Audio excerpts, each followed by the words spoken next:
Look, today we're going to continue into the next part of our study through Peter's first letter to all those peoples in Asia Minor who we would call Turkey today.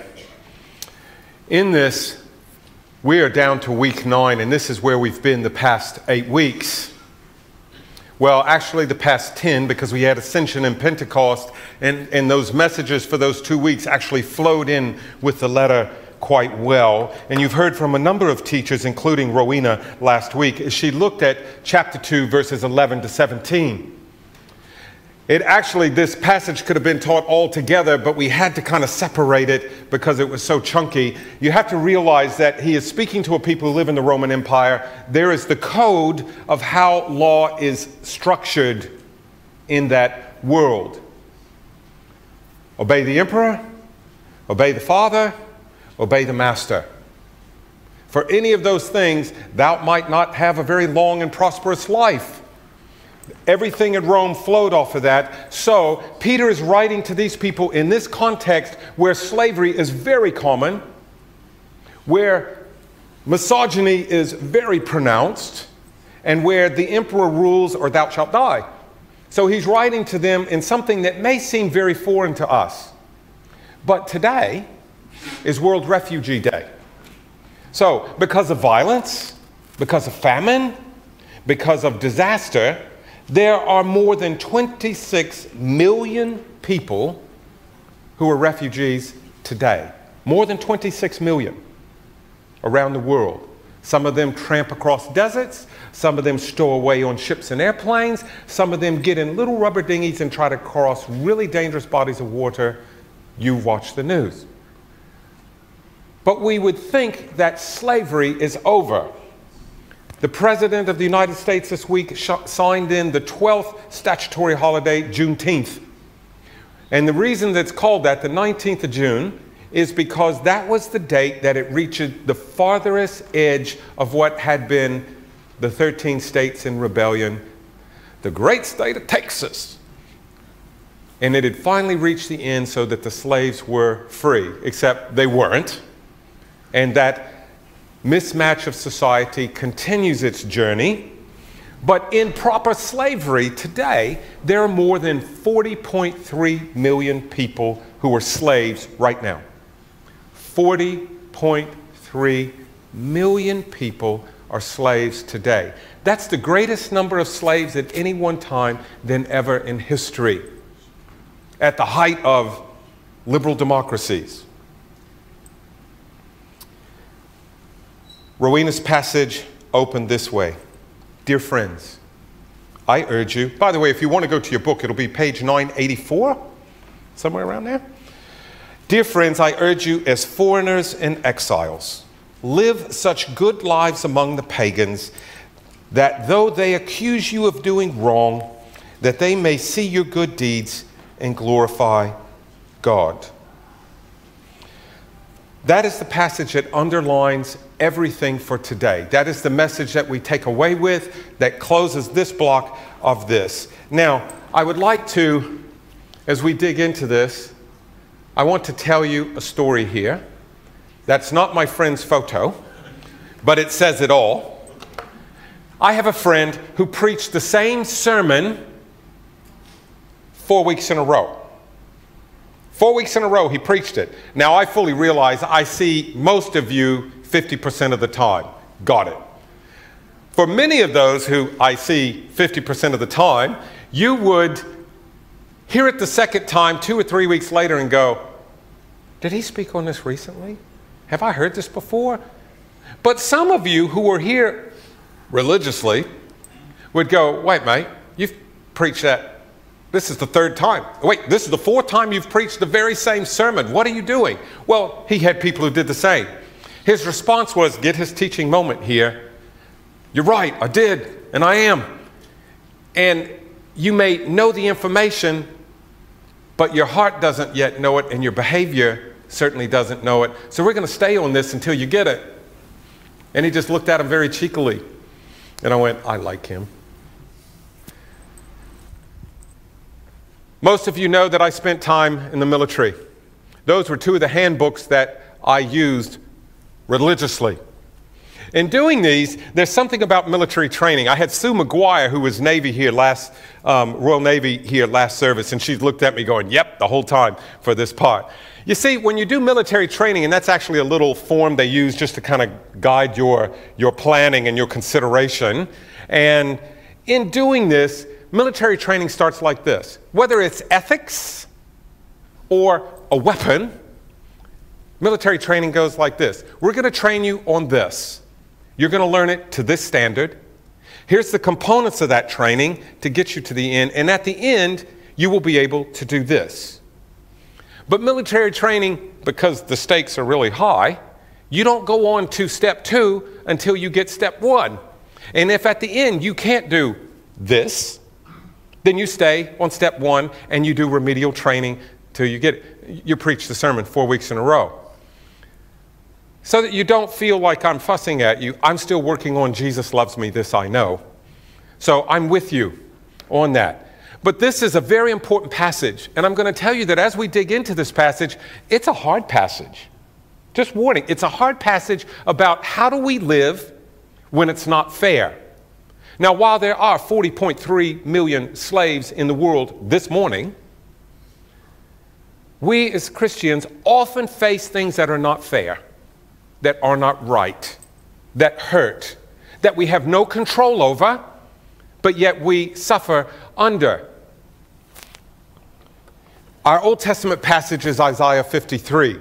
That gray, greeny, whitey font is all the things that the one person who deserved none of this was subjected to.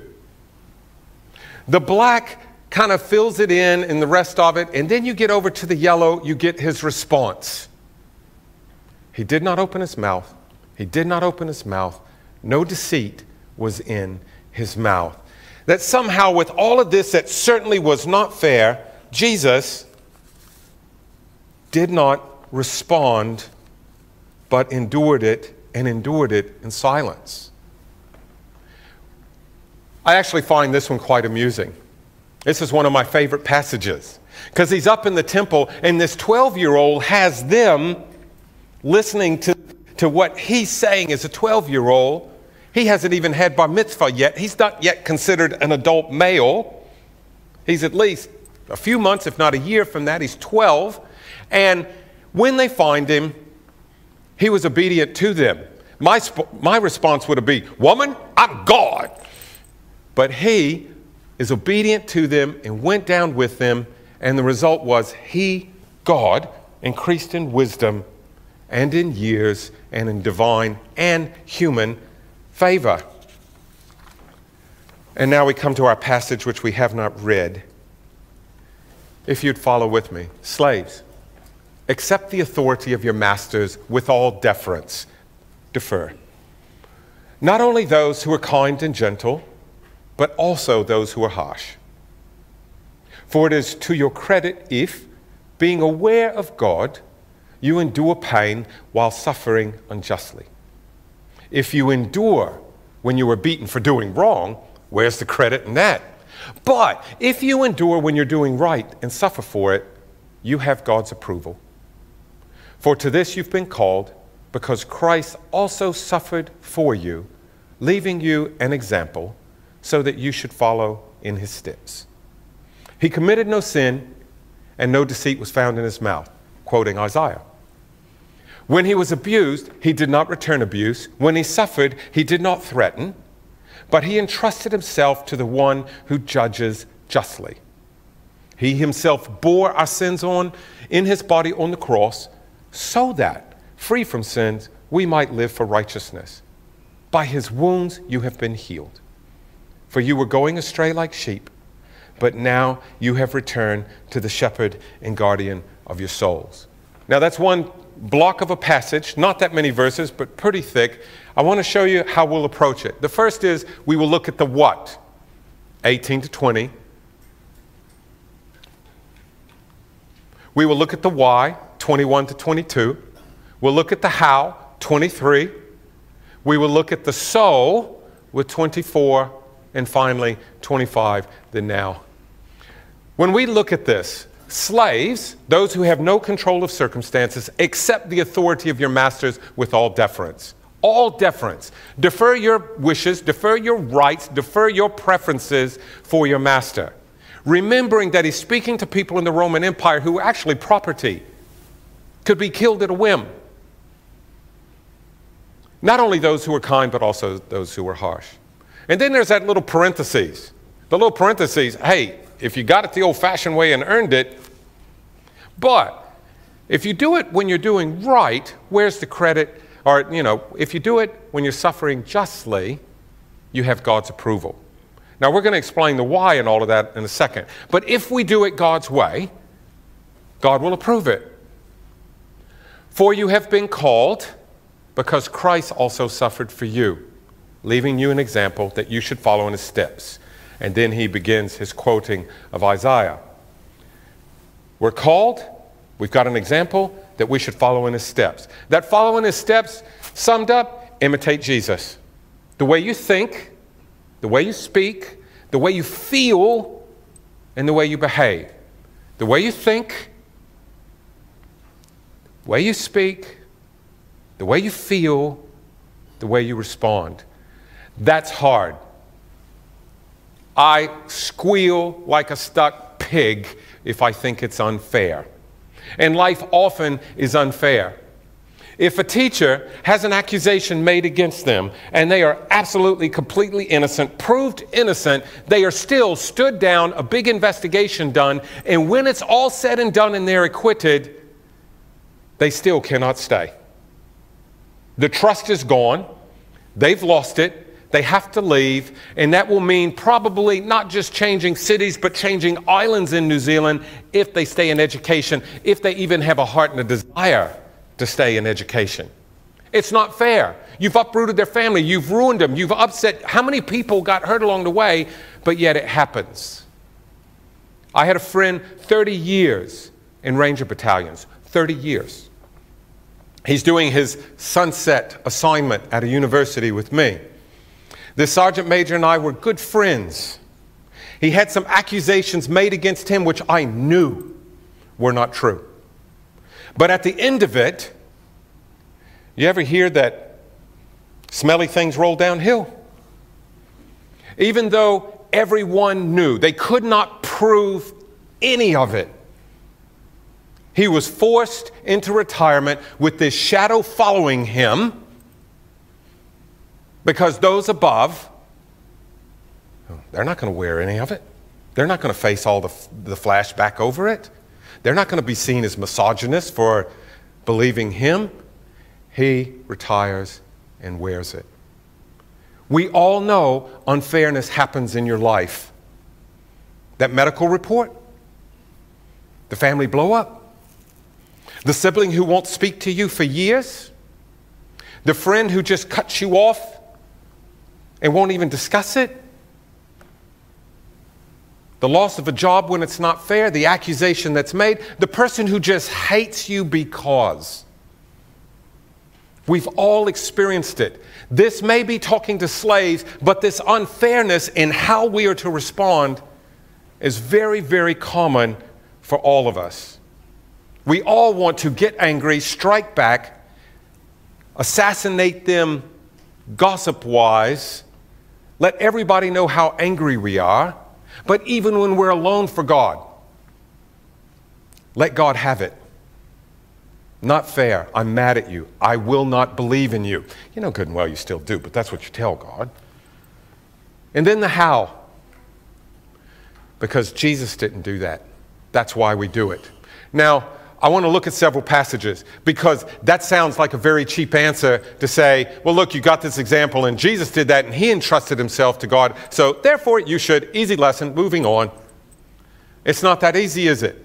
God actually talks about this a lot. I'm going to show you a few verses, but this is not an exhausting list. There's a lot more. It's all you would endure from me before you turned a sermon into a hostage situation. So I'll just give you a few.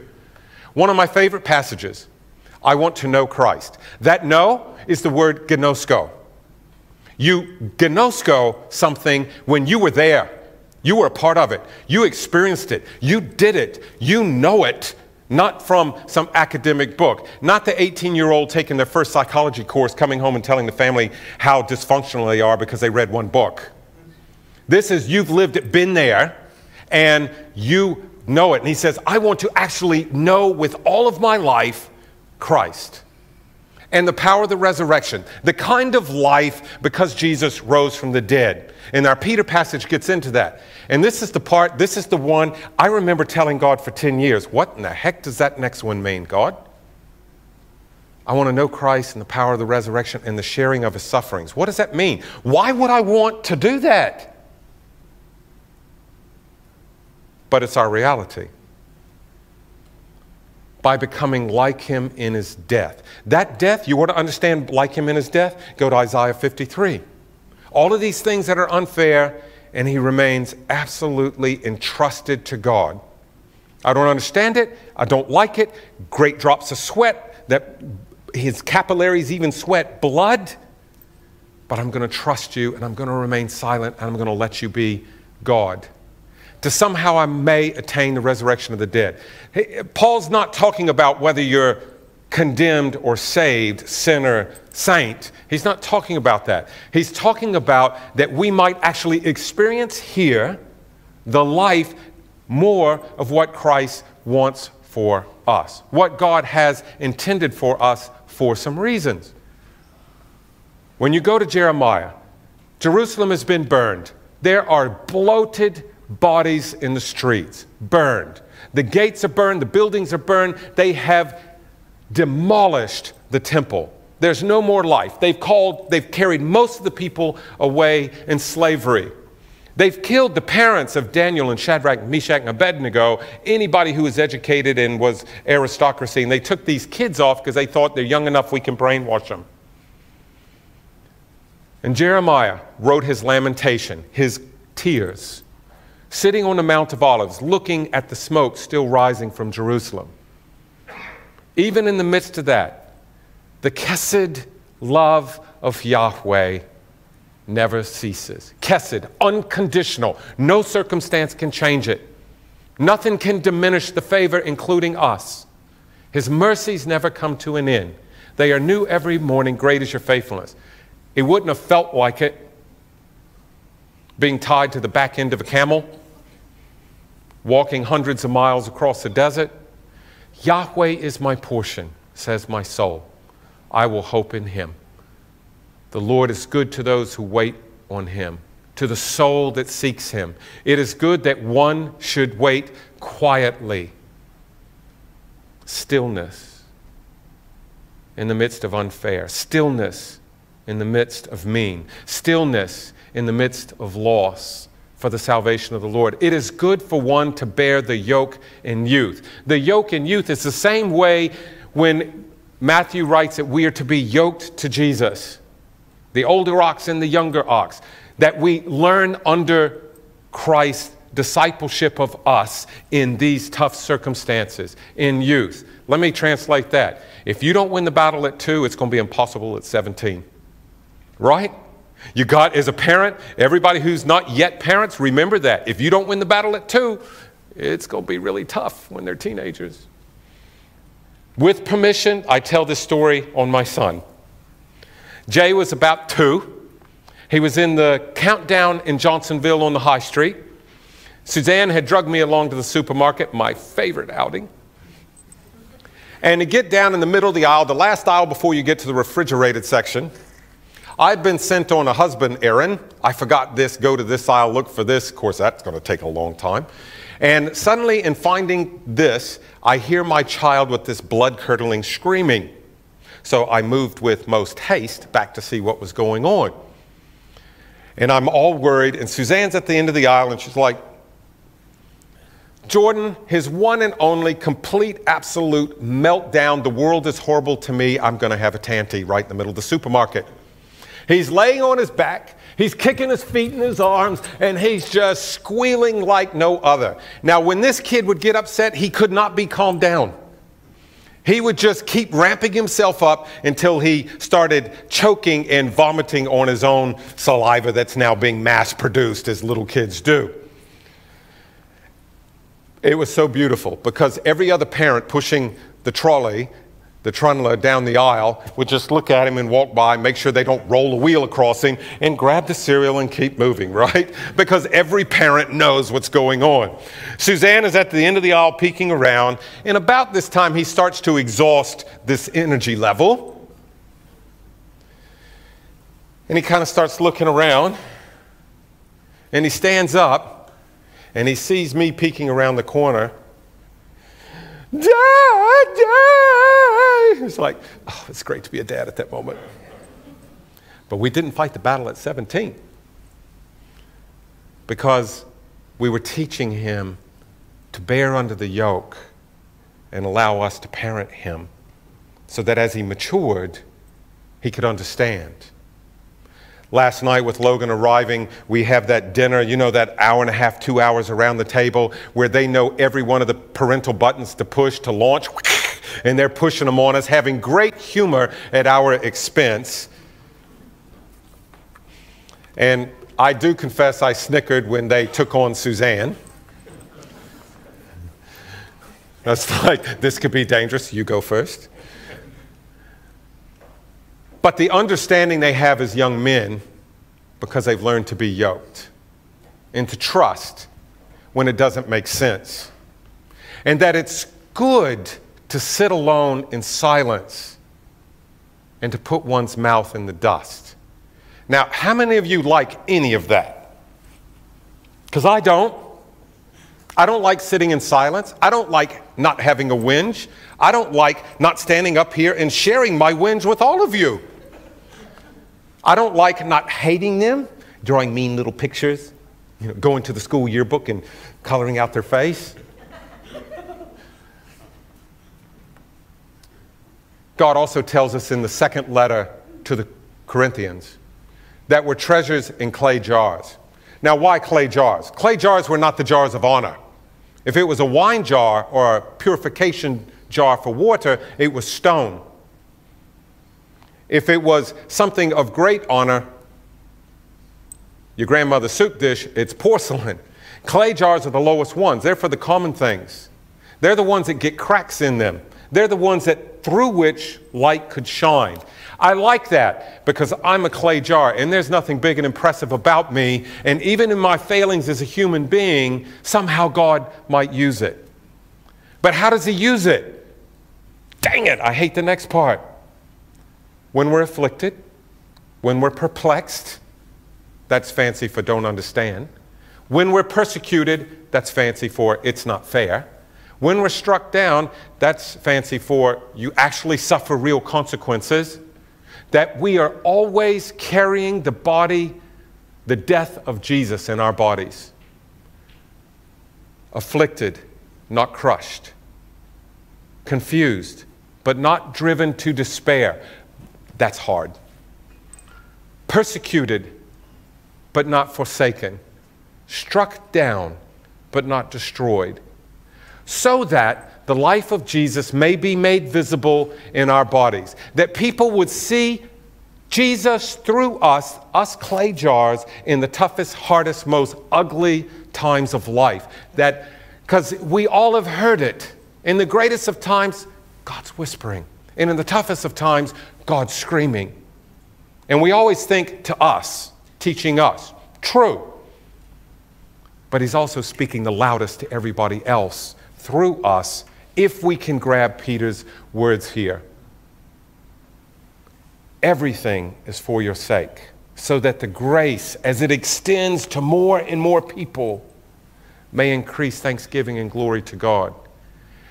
And in this letter to the Romans, don't you know you've all been baptized into his death? We're buried with him by baptism into death, so that just as Christ was raised from the dead by the glory of the Father, so we too might walk in newness of life. Simplest of language. We die to ourselves. Like slaves, we defer ourselves. We suffer under this. We entrust ourselves to God, and something transforms us into who we are in the midst of these hard times. Now look, even as you strive to be this way, to be this person, you're going to fail. You're going to find yourself having lost concentration. Have you ever driven so long and you're so tired that it's time to pull over and you suddenly realize that the past 5 or 6 seconds went by and you really weren't awake going down the road? Yeah, it's going to happen to us when we do that. But then we return right back and let that yoke on us. And that promise, we will certainly be united with him in a resurrection like his. We'll be changed. We can be different people so that we might live for righteousness, so that we might live the right way, the intended way, experience and become the people who in the midst of the storm are so calm. That rather than panicking and going, don't you care about us? Are you going to let us drown? That you're able to sleep on the cushion in the back of the boat because you trust God that much. But now, you've been returned to the shepherd and guardian. That word guardian is episkopos, returned to the bishop, the overseer, the caretaker of your souls, that we would be transformed.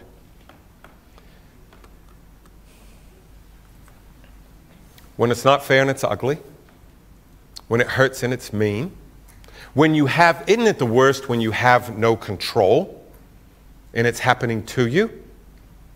And there actually may be loss and it's not your fault. It is really hard to imitate Jesus, to surrender and allow yourself to be yoked and let the Spirit work in you. And probably the easiest part is I will not hate that person, or I will not retaliate and do anything or say anything back or shred their reputation to others. That's probably the first step, and that's pretty difficult. But the hardest part is to yoke our mind, how we think, to yoke our heart, how we feel, and to entrust ourselves in God's care in the midst of that.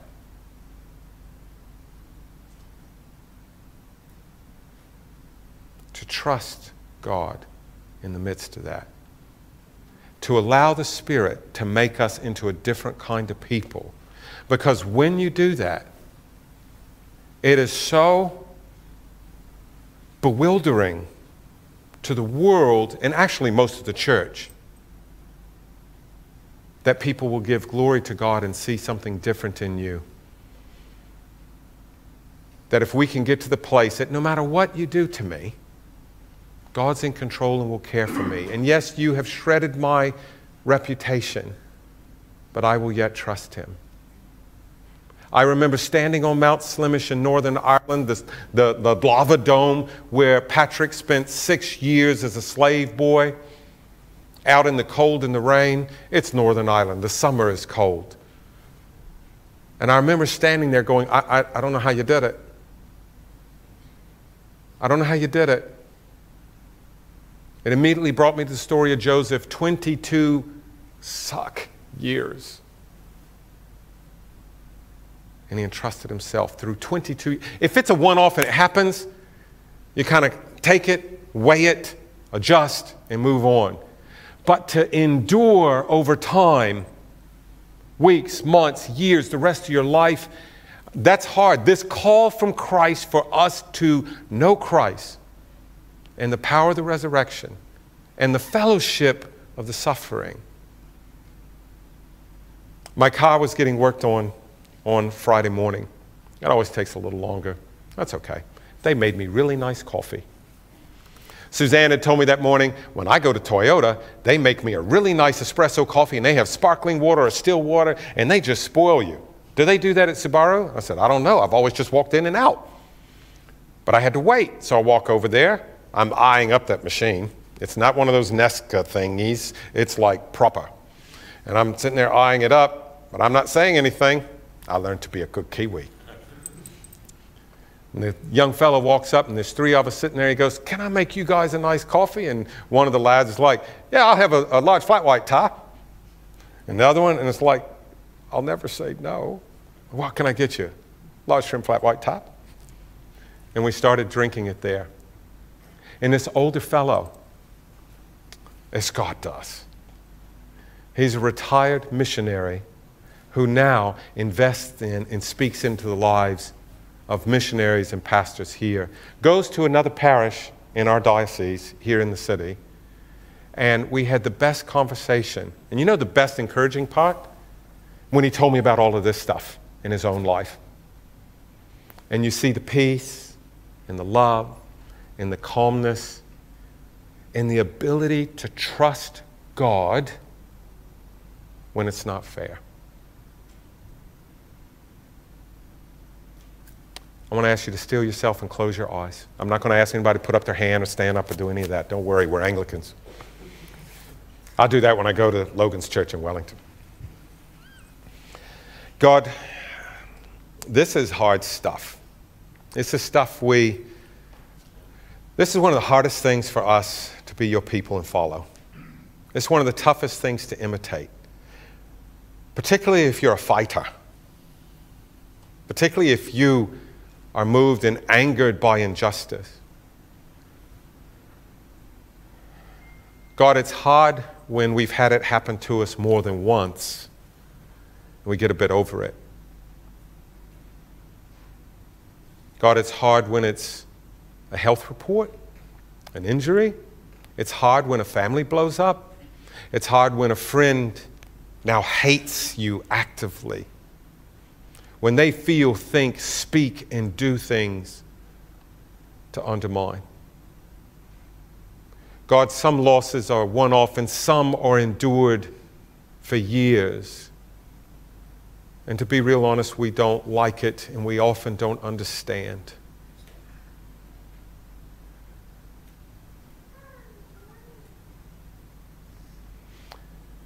But God, now we will cognitively in our minds call the things that are still sensitive wounds in our lives and just in our spirit speak them back to you. These are the things where it still hurts, where it's still hard, where I'm still angry.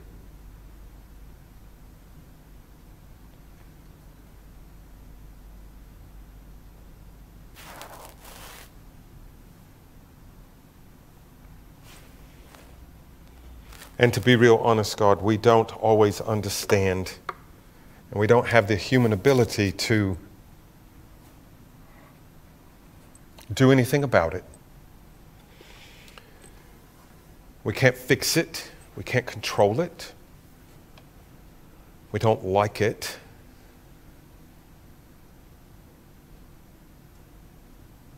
And for some of us, we don't even want to. But can you help us to want to know you and the power of the resurrection and the maturing yoke of discipleship, that we would be able to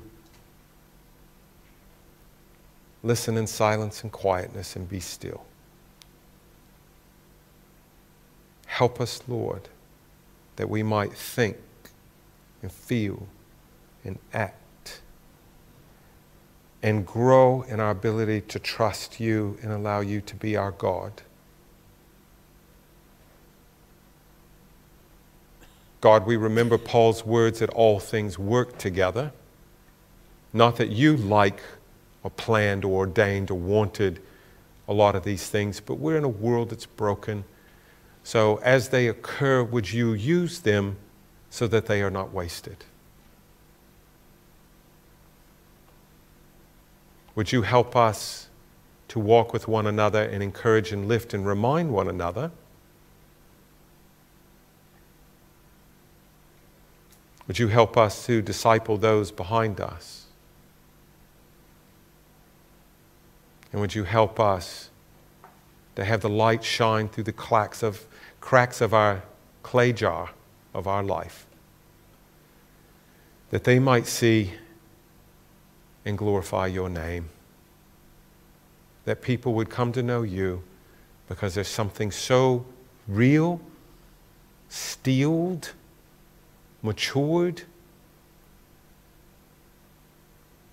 so bewildering, so different that they would want to know and understand you.